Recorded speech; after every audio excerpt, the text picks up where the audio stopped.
Gunther যে কাজটা করেছে সেটা যদি বরিশালের ভাষায় বলি মানে খাড়ার উপরে যে পোল্ট্রি নেয় সেই জিনিসটা করেছে। তো ডাব্লিউডাব্লিউতে গুন্থারের মাউন্ট রাশ কারা তাদের নেম গুন্থার ড্রপ করেছে। প্রথমে এসে শন মাইকেলের নাম নিয়েছে, তারপর ট্রিপল এইচ, এডি গেরেরো, দেন কার্ট অ্যাঙ্গেলের নাম নিয়েছে। আর এটাতে তো ফ্যানরা কোশ্চেন করতেছে যে তুমি তো বলেছিলা তোমার ফেভারিট রেসলার গোল্ডবার্গ, আর এটা কেন বলেছে? কারণ ব্রেট হার্টের সামনে কিন্তু সেই লাইনটা ড্রপ করেছিল, আর আপনারা সবাই জানেন এটা স্টোরির একটা পার্ট ছিল। আর এটা যখন পাবলিশ হয়েছে গুন্থারকে সবাই বলতেছে যে তুমি কি আসলে মিথ্যা বলেছো বা আমাদের সাথে কি মজা নিয়েছো? আর আমি বলবো গুন্থার যাদের নামগুলো পিক করেছে ট্রিপল এইচ, শন মাইকেল, এডি গেরেরো এবং কার্ট অ্যাঙ্গেল, তারা আসলে টপ লেভেলেরই। আমারও তাদেরকে অনেক ভালো লাগে, ছোটবেলার আমার ফেভারিট ছিল। আর আপনাদের এদের মধ্যে কাকে ভালো লাগে আমাকে কমেন্ট করে জানাতে পারেন। আর আজকে অনেক আপডেট আছে, চলুন শুরু করা যাক। Hello viewers, welcome to Rachel Bangla BD. প্রথমেই বলি ডাব্লিউডাব্লিউর যে লোকরা তারা আমাদের কি কনফিউজ করবে, তারা নিজেরাই কনফিউজ হয়ে গেছে। আপনাদের আমি বলেছিলাম ব্যাড ব্লাডে মেইন ইভেন্ট কোনটা হবে এবং কিভাবে কি হবে সবকিছুই তো আপনাদের সাথে শেয়ার করেছি। প্রথমে সিএম পাঙ্কের কথা বলেছিলাম যেটা হেল ইন আ সেল ম্যাচ হবে ড্রু ম্যাকইন্টায়ারের সাথে। তারপর কিন্তু আসলে অনেক বেশি রুমার শোনা যাচ্ছিল যে রোমান রেইন্সের সাথে যে ম্যাচটা হবে কোডি এবং সোলো সিকো এবং জেকা ফাটোর মধ্যে, সেটাও ব্যাড ব্লাডে মেইন ইভেন্টে হওয়ার কথা ছিল। বাট এখন যে লেটেস্ট রিপোর্ট তো সেটা এটা বলতেছে যে ডাব্লিউডাব্লিউ অনলাইন রিসেপশন দেখেছে এবং তারা এটা দেখতেছে ফ্যানরা ব্যাড ব্লাডে কোন ম্যাচটা মেইন ইভেন্টে দেখতে চায়, ড্রু ম্যাকইন্টায়ার এবং সিএম পাঙ্কের ম্যাচটা হবে নাকি রোমান রেইন্স এবং কোডি রোডসের যে ট্যাগ টিম সেই ম্যাচটা হবে। আর আপনারা জানেন triple H all time social মিডিয়াতে অ্যাক্টিভ থাকে, সে টুইটার অল টাইম স্ক্রল করতে থাকে, আমি কিন্তু বলেছিলাম। আর সে তো দেখতেছে যে এখন টুইটারে বা অনলাইনে কি হচ্ছে, তো সেই হিসাবে ডাব্লিউডাব্লিউ তাদের সিদ্ধান্ত নিতে পারে যে তারা ব্যাড ব্লাডে কোন ম্যাচটা মেইন ইভেন্ট করবে। আর আমি বলবো তারা যে অনলাইনের যে লোকরা আছে তারা কি কমেন্ট করবে, কি চায় সেটা দেখবে।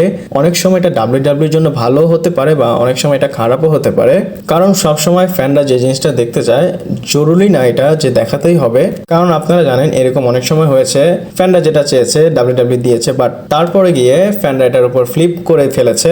আর এমনটা কিন্তু ড্যানিয়েল ব্রায়ানের ক্ষেত্রেও হয়েছিল। পার্সোনালি যদি আমি বলি আমার অনেক ভালো লাগবে যদি ড্রু ম্যাকইন্টায়ার এবং সিএম পাঙ্কের ম্যাচটা হয়, কারণ তাদের স্টোরিটা কিন্তু অনেক বেশি লম্বা চলেছে আর তাদের এখানে আসলে ফিনিশ করা উচিত। কথা না, ট্রিপল এইচও বলেছিল আমরা মিনি ইভেন্ট বুকিং করি যেখানে সবচেয়ে ভালো স্টোরি থাকে সেটা দেখে বা সেটা যাচাই করে। তো এখানে তো লজিক আছে। আপনারা কি মনে করেন আমাকে জানাতে পারেন। এরপর জেফ হার্ডির বিষয় বলবো, আর আপনারা যেটা আমি বলবো সেটা শুনে হয়তো খুশি হতে পারেন, আর এটা আসলেই ভালো। আপনারা জানেন জেফ হার্ডির বাজে জিনিসের প্রতি অ্যাডিকশন ছিল, মানে আপনারা বুঝেই নেন সে অনেকবার রিহ্যাবে গিয়েছে বা অনেক কিছুই তার ছিল। এটার জন্য কিন্তু তার ক্যারিয়ারে অনেক বেশি ইম্প্যাক্ট পড়েছে এবং সে রিসেন্ট একটা ইন্টারভিউতে বলেছে যে আমার কোনো জিনিসের উপর অ্যাডিকশন নেই আগের মতো, বা আমি একদম ছেড়ে দিয়েছি। এবং সেটা বলেছে আমি যেই জিনিসটার উপর সবচেয়ে বেশি অ্যাডিকশন সেটা হচ্ছে আইস বাথ। আর আপনারা জানেন এটা বডি বানানোর জন্য বা মাসেলের রিকভারি করার জন্য অনেক বেশি কাজে দেয়। আর এজি স্টাইলও কিন্তু এই কাজটা করে থাকে। এজি স্টাইলের ওয়ার্কআউট ভিডিওতে এই জিনিসটা আমি দেখেছি এবং এজি স্টাইল কিন্তু ঘুম থেকে উঠেই সে আইস বাথটা নেয়, আপনাদের জানিয়ে রাখলাম। আর জেফ হার্ডি রুটিনেও এই জিনিসটা চলে এসেছে। আর জেফ হার্ডি, ম্যাট হার্ডি দুইজনে কিন্তু বলেছিল যে আমাদের লাস্ট যে ম্যাচ আমরা ক্যারিয়ারের যে রিটায়ারমেন্ট ম্যাচ করব সেটা আমরা ডাব্লিউডাব্লিউতে করতে চাই। আর এমনও হতে পারে কিছু সময় পর আমরা হার্ডি বয়েসকে আবার ডাব্লিউডাব্লিউতে দেখতে পারি। এরপর আমি যেটা বলবো সেটা হয়তো আমি সবসময় বলে থাকি, পিএলইর থেকে লাইভ ইভেন্ট অনেক বেশি মজা, মানে প্রিমিয়াম লাইভ ইভেন্ট যেটা হয় সেটা থেকে লাইভ ইভেন্টে আলাদা একটা মশলাই থাকে। আর আপনারা এখানে দেখতে পাচ্ছেন জেউস এবং ব্রন বেকারের ম্যাচ চলতেছিল, অবভিয়াসলি এটা ইন্টারকন্টিনেন্টাল চ্যাম্পিয়নশিপের জন্য। আর এখানে মানে এই ম্যাচ শুরু হওয়ার আগে একটা ছোট্ট ব্যাটেল হচ্ছিল যেখানে জেউসও ইট করতেছিল, ফ্যানরাও ইট করতেছিল। আর আপনারা জানেন ব্রন বেকার উফ বলে বা কুকুরের মতো যেই চিল্লানোটা দেয় সেই জিনিসটা সে করে, আর ক্রাউডরা তার সাথে সেই জিনিসটা করতেছিল। আর আপনারা এখানে দেখতে পাচ্ছেন একবার জেউসও করতেছে, একবার ব্রন বেকার করতেছে, তারপর জেউসও, তারপর ব্রন বেকার, মানে একটা ছোট্ট ব্যাটেলের মতো তারা করেছে। আর এখানে যারা লাইভ ইভেন্টে দেখতেছিল তাদের আসলে মজাই হচ্ছিল। আমার পার্সোনালি এটা দেখে ইচ্ছা জাগছিল যে আমি যদি যেতে পারতাম তাহলে ভালো হতো। আর আমি তো বলেছি ডাব্লিউডাব্লিউ তাদের লাইভ ইভেন্ট আস্তে আস্তে কমিয়ে দিয়েছে। এরপরে আমি যেটা দেখেছি আমার আসলে এটা দেখে অদ্ভুত বা আমার আসলে একটু কনফিউজ ছিলাম প্রথমে। আর আপনারাও এটা দেখে হয়তো মাথা ঘুরবে, না হয় আপনারা কনফিউজ হবেন। কিছুদিন আগে বা রিসেন্টলি দুই একটা ভিডিওতে আপনাদের বলেছিলাম টপ 5 এর যে লিস্ট সেখানে জেউসও 3টা জায়গা দখল করে রেখেছে। বাট আপনারা যদি ডাব্লিউডাব্লিউ টপ 10 মার্চেন্ডাইজ সেলটা দেখেন তাহলে আপনারা এখানে জেউসোর স্পটগুলো দেখতে পাচ্ছেন। টপ 10 এর মধ্যে সেকেন্ড, তারপর থার্ড, তারপর ফিফথ, তারপর 6, 7, 8, মানে এক কথায় সে টপ 10 এর মধ্যে 6টা স্পট দখল করেছে এবং তার 6টা মার্চ মানে 6 রকম কাপড় বিক্রি হচ্ছে। আর আমি বলে রাখি ডাব্লিউডাব্লিউই হিস্ট্রিতে এমনটা কখনোই হয়নি যে টপ 10 এর মধ্যে 6টা স্পট একজনই দখল করে ডাব্লিউডাব্লিউর টাকা বা বিজনেস গ্রো করতেছে। আর এটা দেখে তো মনেই হচ্ছে যে জেউসোর যে ফলোয়িং সেটা অন্য লেভেলের দিকে যাচ্ছে। আর আপনারা হয়তো বলতে পারেন যে জেউসো এত বড় স্টার না, বাট তাকে দেখলে বা তার যে মার্চেন্ডাইজ সেলিংটা আপনারা এখন দেখে হয়তো বুঝে গিয়েছেন জেউসো কোন লেভেলের সুপারস্টার হয়ে গিয়েছে। আর আমার কিছুটা কোডি রোডসের মতো লাগে জেউসোকে, কারণ কোডি রোডসের স্টোরি লাইন যেমনই হোক তার জন্য টিকিট সবচেয়ে বেশি বিক্রি হয় এবং তার সাইন নেওয়ার জন্য ফ্যানরা অনেক লম্বা লাইন ধরে থাকে। আর তার যে টি শার্ট ফেনেটিক্সে হয়েছে সেল টপ 5-এর, সেটা তো আমি বলেছি আপনাদের। আর আমার মনে হয় জেউসো তার লেভেলটাও ক্রস করে ফেলবে। আপনাদের কি মনে হয় আমাকে জানাতে পারেন। এরপর যেটা বলবো, কিছু সময় আগে ফ্যানরা যখন অ্যাটিটিউড এরার কথা বলতো তারা কিন্তু সবসময় বলতো যে আমরা অ্যাটিটিউড এরা ব্যাক চাই বা আমরা সেই জিনিসটা দেখতে চাই, এবং অনেকেই বলতো যে এই যে টিভি সেটা পিজির উপর না আসে অ্যাটিটিউড এরার মধ্যে আসলে ভালো হবে। আর আপনারা জানেন এনএক্সটির যে ফার্স্ট এপিসোড মানে এরপরে যেটা হবে সেটা সিডব্লিউ নেটওয়ার্কের উপর আসবে। আর এখানে তারা এমনভাবে লিস্ট করেছে, আর এখানে দেখতে পাচ্ছেন তারা টিভি 14 এর শো করবে। টিভি 14 মানে এখানে আপনারা অন্য মানে মাল মশলা দেখতে পারবেন। আর এটা যদি চায় তারা করতে পারে, কারণ আগে রেস্ট্রিকশন ছিল অনেক বেশি, তারা অনেক কিছু চাইলে করতে পারতো না।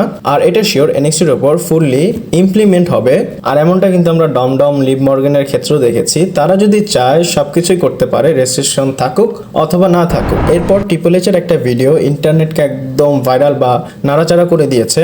এটা পজিটিভ ওয়েতে, বাট অনেক ফ্যানদের জন্য এটা নেগেটিভ ওয়েতেও ভাইরাল হয়েছে।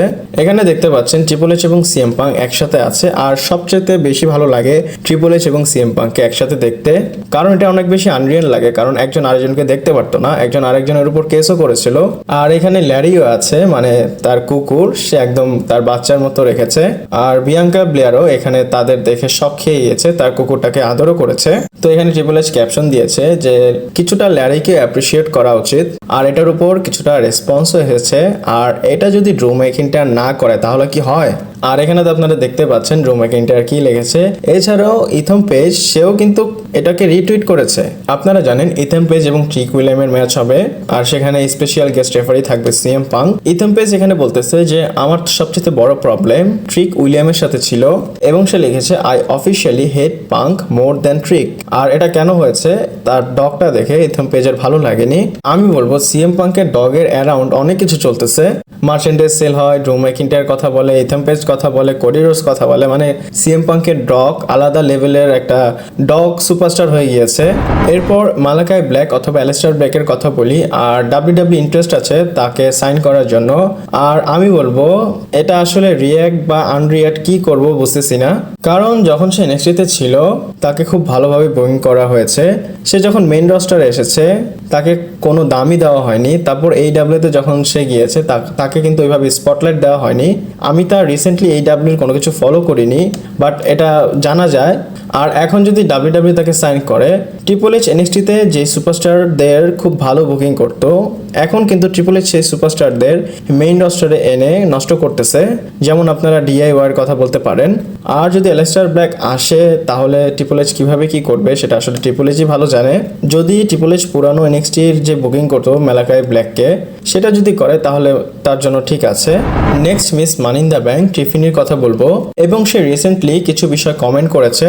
আর সেটা হচ্ছে অনলাইন হেটের বিষয়। সে প্রথমে বলে আমি আমার যে ইন্টারনেটে স্ক্রল করা সেটা কমিয়ে দিয়েছি, এবং সে বলে অনেক লোক যারা আমার বিষয়ে উল্টাপাল্টা কথা বলে তারা এইসব কোথা থেকে বলে বা কোথা থেকে লেখে, তারা এখনো তার বাবা মার ছায়াতলে আছে এবং তাদের মধ্যে কোনো কিছু করার ইচ্ছা নেই। তারা বাবা মারটা খায়, বাবা মারটাই নষ্ট করে এবং বসে বসে মানুষদের ক্রিটিসিজম করে।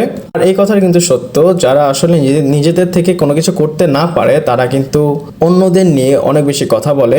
আর যারা এসব লেখে তারা হয়তো 1টা 2টার দিকে ঘুম থেকে ওঠে এবং তাদের পিঠ চুলকাতে চুলকাতে তারা ব্রাশ করে এবং ফোন স্ক্রল করতে করতে একটা যা মন চায় তা লিখে দেয়, কারণ অনলাইনে মানুষ যখন যেটা চায় সেটা লিখতে পারে। আপনাদের কি টেক আমাকে কমেন্ট করে এই বিষয়ে জানাতে পারেন। এরপরে জেকাফাটুর আসলে কিছুটা ইমোশনাল সাইড আছে এবং এখানে আপনারা ভিডিও দেখতে পাচ্ছেন। প্রথম যখন জেকাফাটু ডাব্লিউডাব্লিউতে ব্লাড লাইনের একটা সেগমেন্ট দেখতে এসেছিল, তো এখানে সে নিজে থেকে ভিডিও করতেছিল এবং সোলো সিকোয়া, জেউসো, জিমি উসো এন্ট্রি করতেছিল। আর এখন দেখেন সে আগে রেকর্ড করতে এখন নিজেই ব্লাড লাইনের মেম্বার হয়ে গিয়েছে। আর এই ভিডিওতে জেকাফাটু রেসপন্স করেছে এবং কিছুটা ইমোশনাল ভাবে সে কথা বলেছে। সে লিখেছে they will never know brother. আমার মনে হয় তার মধ্যে ইমোশনাল আছে। পাগলের মতো ডাব্লিউডাব্লিউতে রিং এর মধ্যে যাই করুক, মন থেকে সে আসলে ফ্রেশ। কিছু সময় আগে আমি আপনাদের বলেছিলাম মার্ক হেনরির ছেলে জেকাব হেনরি সে ডাব্লিউডাব্লিউর সাথে সাইন করেছে এবং রিসেন্টলি তার একটা ব্যাকস্টেজ থেকে ছবি এসেছে, আপনারা এখানে দেখতে পাচ্ছেন র্যান্ডি অর্টনের সাথে সে আছে। আর এই ছবিটা কিন্তু জেকাব হেনরি নিজে থেকেই পোস্ট করেছে এবং সে ক্যাপশন দিয়েছে জেনারেশন। আর আমার মনে হয় এটা অনেক বেশি স্পেশাল হয় যখন কোনো সুপারস্টারের সন্তানরা তাদের ক্যারিয়ার মানে বাবার ক্যারিয়ারটা বেছে নেয় এবং তাদের জন্য ইজি হয়। আমার মনে হয়, আমি নেপোটিজমের কথা বলতেছি না, আমি পার্সোনালি এই কথা বলতেছি। আর আপনারা জানেন অনেক সুপারস্টারের বাপ, দাদা, চাচা সবাই ডাব্লিউডাব্লিউতে কাজ করেছে। আর এটা একটা জিন্স, মানে তাদের জেনেটিক থেকে এই জিনিসটা পায় যে বাবারটা ছেলে পেয়েছে এবং বাবারটা মেয়ে পেয়েছে সামথিং। লাইক রোমান রেইন্সকে দেখেন, তার বাবা, তার দাদা সবাই কিন্তু সামওয়ান, তার 14 গোষ্ঠী ডাব্লিউডাব্লিউতে আছে এবং ডাব্লিউডাব্লিউ চালাচ্ছে। এরপর সিএম পাঙ্ক হয়তো ফ্যানদের কিছুটা ভয় পাইয়ে দিয়েছে। সে তার ইনস্টাগ্রামে স্টোরিটা দিয়েছে এবং সে লিখেছে always be ready to say good bye to anything. আর এটা সে পোস্ট করার পর লোকরা এজিউম করতেছে সিএম পাঙ্ক আসলে কি ডাব্লিউডাব্লিউ ছেড়ে চলে যাবে বা সে এটা কেন বললো, কিন্তু সে হয়তো তার যে ব্যাড ব্লাডের ফিউড সেটার কথা বলতেছে বা সেটা বুঝিয়েছে। আর আমার মনে হয় না এটা অনেক বেশি সিরিয়াস, কারণ ড্রু ম্যাকিন্টায়ারের সাথে তার একটা ফিউড শেষ হচ্ছে, সেটা সে বুঝিয়েছে। এরপর যেটা বলবো সেটা যদি আপনারা রোমান রেইন্সের ফ্যান হয়ে থাকেন একটু মনটা খারাপ হতে পারে। আর রোমান রেইন্সের টাইটেলটা জেতার সময় আরো লেন্দি হতে পারে, মানে সে টাইটেল আরো দেরিতে জিতবে। আর আমি বলি অনেক ফ্যানরা বলে যে রোমানের কাছে টাইটেলটা না আসাই ভালো, সে অনেক কিছু করেছে ডাব্লিউডাব্লিউতে, কিন্তু আমার বিশ্বাস সেই টাইটেলটাকে আবার মানে সেকেন্ড টাইম চেস করবে রোমান রেইন্স। আর রিপোর্ট এটা জানা গিয়েছে রেসলম্যানিয়া 41 এর পর রোমান রেইন্সের কাছে চ্যাম্পিয়নশিপটা আসবে। যদি এখানে যদি আছে, যদি সে রেসলম্যানিয়ার আগে চ্যাম্পিয়নশিপের জন্য ম্যাচ পায় কোডি রোডসের এগেইনস্টে, তাহলে চ্যাম্পিয়নটা তার কাছে আসার অনেক বেশি চান্স আছে। যদি এটা না হয়, যদি ব্লাড লাইনের সাথে তার ফিউডটা কন্টিনিউ হয় রেসলম্যানিয়া পর্যন্ত, তাহলে সে রেসলম্যানিয়ার পরে চ্যাম্পিয়নশিপটা জিতবে। আর রোমান রেইন্সের যে কাহিনী শুরু হয়ে গিয়েছে ব্লাড লাইনের সাথে, সেটা রেসলম্যানিয়া 42-তে গিয়ে শেষ হবে। আর শেষ হবে কেন, যদি সেখানে রোমান রেইন্স এবং রকের ম্যাচটা হয়। আর যদি না হয়, রেসলম্যানিয়া 41 এর পরেই রোমান রেইন্সের কাছে টাইটেলটা চলে আসবে। আর রকের সাথে যদি তার ম্যাচটা শেষ হয়ে যায় এবং সে যদি টাইটেলটা পেয়ে যায়, তারপর তো সে পার্ট টাইমের মতো হয়ে যাবে এবং দেন সে হলিউডের দিকে আসলে মুভ করবে। এটা সে অনেক আগে একটা ইন্টারভিউতে বলেছিল। আর যারা রোমান রেইন্সকে অ্যাজ এ চ্যাম্পিয়ন হিসেবে দেখতে চান, তাদের অপেক্ষা অনেক লম্বা হতে যাচ্ছে। আর আমার ভিডিওটা এই পর্যন্তই ছিল। ভালো লাগলে অবশ্যই লাইক করবেন, শেয়ার করবেন, সাবস্ক্রাইব করে পাশে থাকবেন। পরবর্তী ভিডিওতে আবার দেখা হচ্ছে।